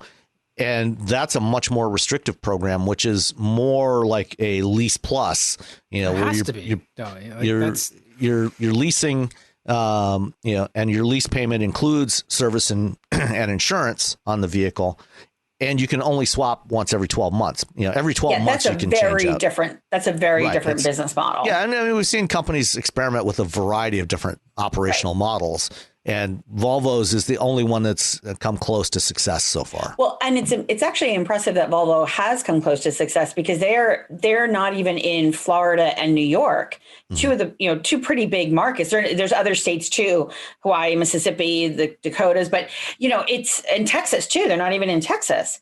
So there's opportunity for Volvo to grow if they can overcome whatever, I don't know if it's a regulatory issue. I don't know why they're not in those challenges with dealers. Some dealers don't like it, because you right.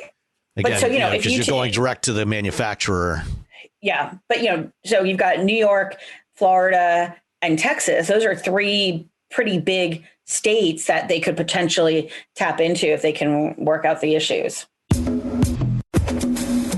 Speaking of canceling stuff, Mazda's killed the CX-5 diesel. Now, we knew this was going to happen. We waited for so long for it to happen, for it to come to this market, and then nobody bought it. And I never understood this philosophy anyway. Of the what was CX-5 the thought diesel process? Yes. When they finally did get around to launching it, because Mazda originally announced they were going to launch that diesel engine in the 6 back in 2013. Yeah, right. Yes. And I didn't understand it then either, though. Well, the idea was to get a much more fuel efficient vehicle in there. And at the time, they thought they would have an after treatment system for the diesel emissions that, they could get by without the urea injection, which would have made it much more cost effective. Yeah, but then somebody had to go blabbing about that Bosch thing, and they never got Well, I mean, to Mazda's credit, they came to the realization that no, this is never actually going to work. Before they launched it in North America, they realized, okay, we're not going to cheat. We can't make this work. We can't meet emissions with the system that we have. So we're going to have to re-engineer it, put in a urea injection system. They did that. They put it in the CX-5. And, at the time they launched it, the CX-5 diesel actually sells really surprisingly well in Japan. They told me, Moro-san, the CEO of Mazda North America, told me that, about 70% of CX-5 sales in Japan are the diesel. Which I was surprised because diesel has never been very popular in Japan. But, they launched it here. It's expensive. because of the changes they had to make to actually meet the new emission standards, it took a long time to get it certified. The fuel economy benefit was not as big as what they had hoped for. And they said, we're going to offer this because we know some people like to tow with their CX-5, because it's a lifestyle vehicle. And, this is a much better option for towing than the gas engine, which is true. Mm-hmm. Unfortunately, I don't think there's as many people that tow with a CX-5 as they had hoped for. I mean, why didn't they put it in the CX-9 or CX-7 or 9? Like if the towing capacity was the big benefit, I feel like the CX-5 is a smaller. It's too small. Like if somebody that's tows, they have an active lifestyle. They probably have a couple of kids. They've got a lot of stuff, even if they don't have kids. You know what I mean? Like I felt like the 7 or 9 would have been a better application. I just honestly, I'm having trouble with like Mazda going together with towing. I just don't know that there's exactly right. There's so many issues. In the US, maybe I know in Canada, Mazda is a much more popular brand, and in Europe, people tow a lot more. I don't know if those two things come together in the US. Like if you're going to tow here in the US, you're generally not looking at Mazdas. You're looking at our aforementioned pickup trucks. There's so many other options, or even the Toyota Sequoia and the Denali and stuff. There's so many other options than. I agree. I don't think that people go into the Mazda dealership to say, I've got stuff to tow. This is where I'm going to head. I mean, they don't offer a pickup the towing anymore, capacity with the diesel. It was only 3,500 pounds. Yeah, so there's so many, like, what does it, it gets you could tow a jet ski or something. It gets you more fuel efficiency, it gets you more range. Yeah. And better performance, like, more torque, not. I mean, I drove it, I had one for a couple of weeks, and it was lovely to drive. Yeah, I really enjoyed driving it, but, it wasn't that much better than the gas engine, especially, once they launched the 2.5 right? turbo. Their Skyactiv engines are great. Yeah. Anyway, so we could have saved them a lot of money. That's all I'm saying. Well, they got so far along. They did all the development, and they figured, it's a sunk cost. Let's put it out there and see what happens. Well, can they at least? They sold a few thousand of them. Yeah, and the rest of the world is going to use it more. So yeah, I guess it's okay, but that seems like a lot of dough to go tilting at windmills with, but. God, we don't work at automakers, and they didn't ask us. We don't get to make those decisions. We had a question from last week. Did you get answers? I'm still trying to schedule a recording on that one, so we'll have that one hopefully next week. The people want answers. Yes, we'll get an answer. We'll get an answer. But we do have a question from this week from Adam Jordison. Says I was listening he's a Patreon supporter. Listening to This Week in Tech via Twit TV today, and they were talking about the true power of big tech, and it got me thinking, should we have a growing level of concern about the ability of manufacturers manipulating our vehicles via tech once we own them outright? I embrace tech, and I understand the need to do updates to our vehicle systems because the computers on board are delivered with flaws. Really? I didn't know that. I also appreciate the ability I also appreciate the ability to shut down a stolen vehicle, OnStar as an example, for the sake of crime deterrent. I have a new fleet 2021 RAV4. Hooray, Android Auto. And on the way that my company provides. I have a new fleet RAV4 on the way that my company provides. But I'm also thinking that I should hold on to my 1961 Falcon Futura in case I need to feel that analog experience now and again. Listen, the Falcon Futura is going to be able to function after the giant EMP from whoever drops the nuke on us. You'll be able to file the points on that thing, set the timing. I mean, put a magneto on it, and you won't even need a battery. That's awesome. Don't ever get rid of the Falcon. Sorry. Love it. Carry on. So should we have a growing level of concern about so the ability of manufacturers to manipulating our vehicles once we own them outright? I mean, you know that this is going to be my answer, is that yes, anytime your information and your data is out there and the thing that you are using has a channel for somebody else to collect data from that or to manipulate it, you should.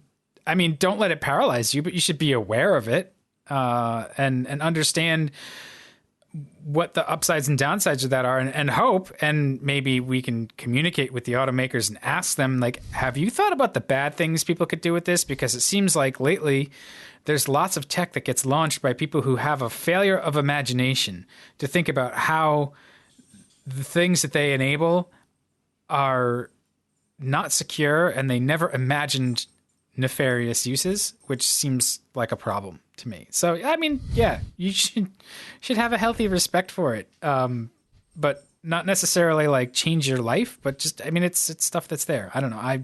I'm slightly paranoid. What do you guys think? Rebecca? So I tend to be pretty sanguine about these. I guess in some ways I sort of feel like it's inevitable. And I think back, so this was 1999, so 22 years ago, when, none of the technology that we're familiar with today really existed. I mean, cell phones were, popular. And I'll tell you a quick personal story. So one of my closest friends, Lorraine, she was arranging to spend the 2000 in Paris with her, where her cousin was stationed, was working. And so she was making a phone call from her place in Boston, and she's a physician, but she doesn't do a lot of like international travel at that time. She has since changed that. But so she put in the wrong country code when she tried to call her cousin in Paris. And so she's on, her landline, and she's calling, and she's like, I think they were speaking Spanish. And so she's like, that obviously it clearly wasn't right. And so she calls again, and her phone is interrupted. 1999, her phone is interrupted, and a woman comes on the phone, and this is how Lorraine tells us. She goes, all of a sudden this voice comes on. Ma'am, are you trying to call Cuba? And Lorraine the NSA was listening in. So Lorraine's like, no, I'm trying to call Paris. Well, ma'am, you're trying to call Cuba, and you need to stop that right now. You need to stop that. That's awesome. True story. I believe that. What did Fidel have to say, though? So this is the thing, is that, similarly, I had, I think it was a 2006, I think I told the story where I was in Beijing, and I was on the phone with my friend Beth, and Beth said, Beth is very paranoid, and she's like, well, when you get back from that effing place, you need to burn your phone, and click, we were disconnected. And so my thought is, if they want to listen in, they're listening in. It just is. And I don't know. I'm not paranoid about it. I take appropriate precautions. I certainly watch out for scams and things like that, but they're out there. They're listening. Yeah. I mean, you have to be sanguine about that. Like look, we are willfully under surveillance. But that's not necessarily the question he's asking either. Okay. So I'm sorry. I derailed us a little bit with my paranoia. Well, no, I mean, security, cybersecurity is a very serious issue, especially as we add more and more degrees of automation to vehicles. If a bad actor finds a way, to get into the systems, into the communication systems for these vehicles, we saw, several years back, a couple of different instances, a couple of different demonstrations of somebody hacking into the telematics Jeeps, right? system with Jeep and also with OnStar, security researchers. And these were white hat researchers, so they weren't trying to do, they were trying to demonstrate what could be done, to get it fixed rather than bad guys trying to do something bad. And, they hacked in and were able to take control of systems like the brakes and the steering and the engine of these vehicles. It's terrifying. And as we add, these partially automated and fully automated driving systems, you have the potential if a bad actor gets in there to, not just take control of a single vehicle, but potentially hundreds of thousands or millions of vehicles simultaneously. So security is a major concern, and to their credit, the industry is taking it much more seriously now than they were 10 years ago. Every automaker has teams focused on, building in security from the ground up. They're designing systems now with security in mind. So and not with flaws. Huh? Well, there's always going to be flaws. It's just funny, which is why they're also building in over-the-air software update capability. Well, right, but that's not the only reason why people do over-the-air. Right, But I mean, that is one of the major drivers. I mean, there's also a lot of other things. I think that one of the promising things about the right to repair legislation that has been a fight here in Massachusetts is that it requires a sort of a common platform. That I think that's actually good in terms of hardening it against attack versus every automaker building their own platforms and having their own security flaws can be exploited, because you get more minds working on making a secure platform when you have to have a common platform versus each one doing their own thing. So I'm encouraged by that, and I think that the hacking side of it is a thing to be concerned, at least. Again, don't let it paralyze you, but it's there. People can steal the codes from your fobs and stuff. And if they really want your car, they're going to get it. Yeah. I think it's the thing that. But don't let it paralyze you. Yeah, I mean, the thing that concerns me more is the software that the OTA updates that fail, or the software that has flaws that are like sketchy. I mean, the whole Toyota unintended acceleration thing there was like a software level to that, right? Where maybe not. Yeah, I mean, it's just nobody was ever actually able to find a root cause in software for that. Yeah, I think about that from time to time, though. So that situation, there was still not enough thought put into the way the car operated, because whatever was going on, you couldn't shift it into neutral. It wouldn't shift, and you couldn't shut it off. Like those things, like the way you operate it, because it had a push button start and had an electronic shifter, like those sort of doomed that episode to happening, because it wasn't clear how to make the thing stop, Right. And I think that's something they have to do a better job at. And so like brake override is something that they came out with that dumps the accelerator signal to do that. And all that is absolutely true, and things to be concerned about. However, the original question I don't think actually had anything to do with any of this. It had. I think what Adam was really asking about was, should we have a growing level of concern with the ability of manufacturers to manipulate our vehicles once we own them too, especially once you own them. And the reality is, any vehicle or any device that has software on it and has the ability to be updated over the air, you do not ever own that completely, ever. The software on that is licensed to you. You do not own that software. Right. And unless you cut that connection, there is always the potential for a manufacturer to change that functionality in ways that you don't like. And that is actually a really serious issue.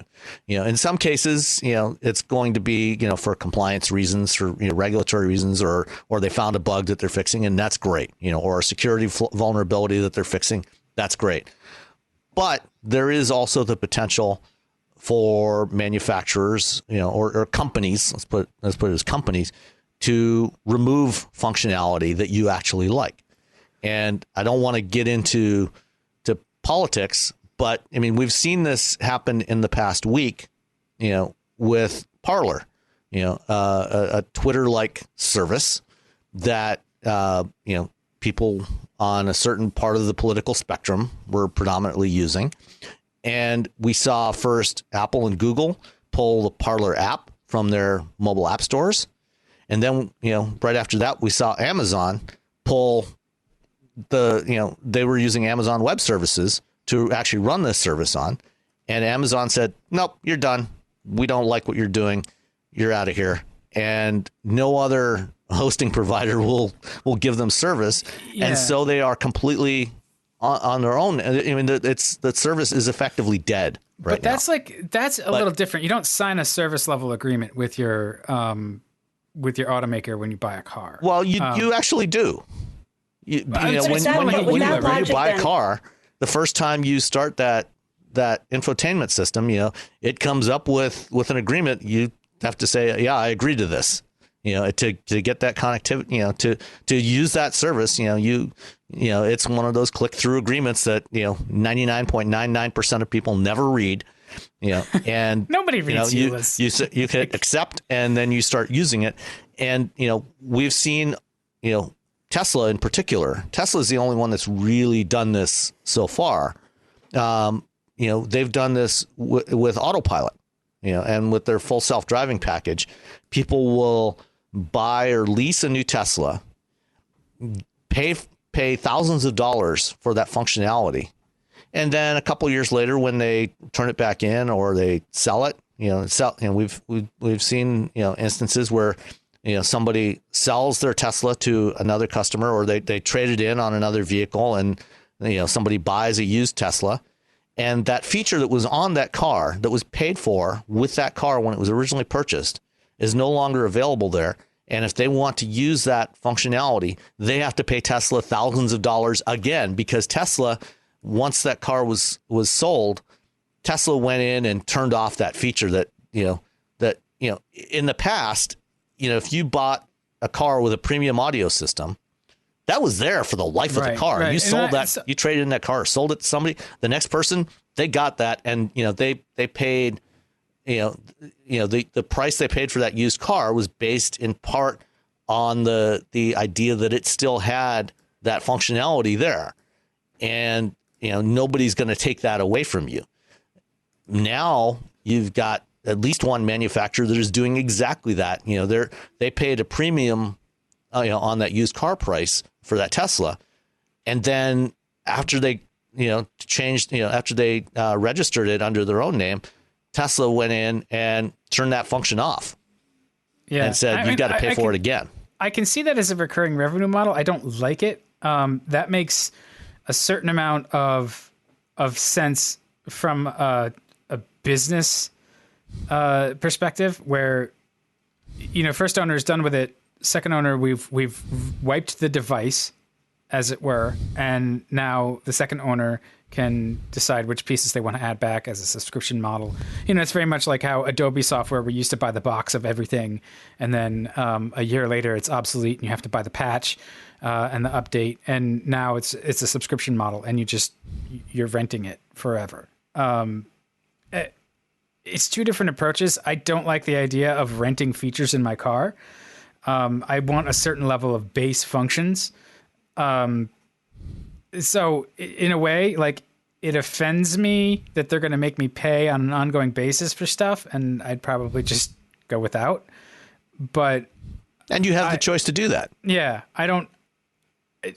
I'm more offended by it than concerned. I want them to be able to update the software and that kind of stuff. And if you can do it without going into the dealer, I think there's actually a safety benefit to that, because you can get the whole fleet updated with the patches that, especially if it's something for emissions or safety stuff, really should be taken care of. I guess it depends on how is that network connection done? Am I paying for that network connection, or is that a network connection that's part of the car? Or, there's a lot of questions, and none of them are really germane to his initial question. So yes. No, but I think that, using the example, of what happens if a manufacturer says, you consistently exceed the speed limit in our cars. So therefore, we already have vehicles that are, are speed limited, but it's like 150 miles, something like that. But what happens if it says, you're always exceeding the speed limit, therefore we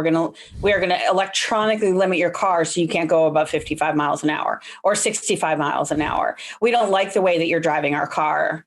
No, but but this is the thing, is like, this is all the kind of control of, like, if you don't, if the owner of the software doesn't like the way that you're using their services, which include things like how you drive, they can pull the plug on you.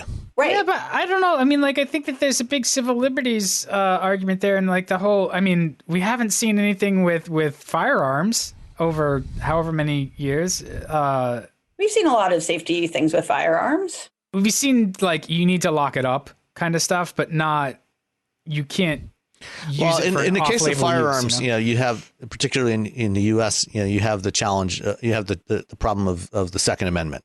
And so there's limitations on what can be done there. But that's not what I'm saying. It's more of like how you're using the thing. Like, it's just we're going all over. The thing is that people are going to use it illegally, right? Yeah. Because it's and we're venturing far away from but it's the idea, to Adam's question, should we be concerned about manufacturers manipulating our vehicles? I mean, it could be as much as they say you can only use it in this manner. So I think there's always that slippery slope. Or just that they decide that a function that they put in there is no longer going to be available to you. Yeah, exactly. Something that you thought you paid for and it's no longer available. Even in, if we set aside the whole argument of, are they making judgments about the way you're using the product? Disregard that for the moment, and just the things you thought you paid for. You don't own those things. Right. And right, you don't. There is always the risk that that's going to be taken away from you for whatever business reason, or regulatory reason, at some point in the future. So, yes. So I think we can all agree that he should never sell the Falcon. Exactly. I'm glad we got around to that. Yes, you should be concerned, and no, you should never sell the Falcon. I think that's about it for our podcast. Yes. Yep. So thanks everyone for listening. Thanks for your Patreon support, and we will see you again next time. Bye. Thanks everyone. Cheers. Bye.